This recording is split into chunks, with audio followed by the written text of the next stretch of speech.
Engineering drawing, mostly common referred to as engineering graphics, is the art of manipulation of designs of a variety of components, especially those related to engineering. It primarily consists of sketching the actual component, for example, a machine with its exact dimensions. And AutoCAD is a computer aided design software that architects, engineers, and construction professionals rely on to create precise 2D drawings.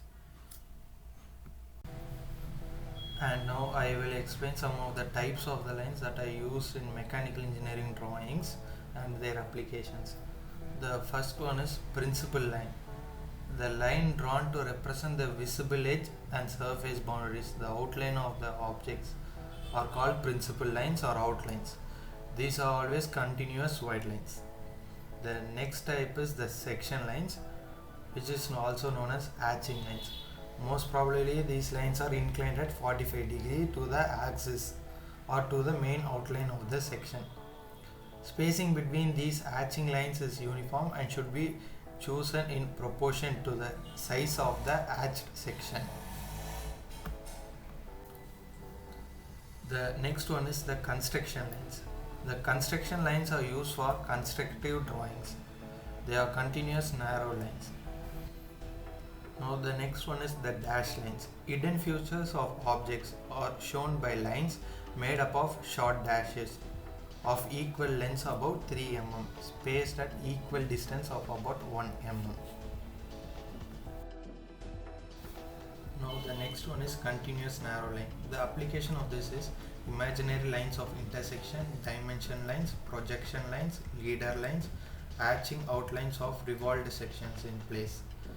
And the next one is continuous wide line. The application of this is it is drawn where there is a visible edge, visible outlines, main representation in diagrams.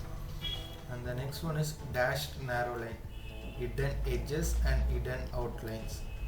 Now the next one is long dash dotted narrow line. The application of this is in the place where the center lines, lines of symmetry, pitch circle of gears, pitch circle of holes. Then the long dash dotted wide line. It is used in the place where indication of cutting planes at ends and changes of direction. The long dash double dotted narrow line is used in the places where the outlines of the adjacent part, extreme position of the movable parts. Then the center lines are the long dash dotted narrow lines.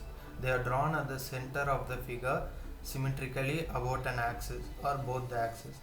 They are extended beyond the boundary of the figure by a short distance. Next, the dimension lines. The dimension lines are continuous narrow lines.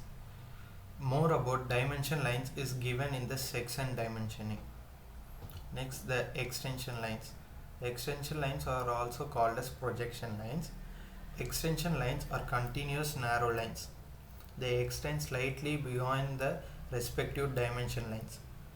The practice of leaving a gap between the extension lines and the outlines of the drawing is discontinued since it increases the time of executing the drawing.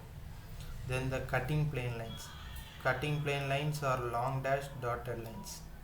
The cutting plane line made wide at the ends, bends and changes of direction. The direction of viewing is shown by arrows.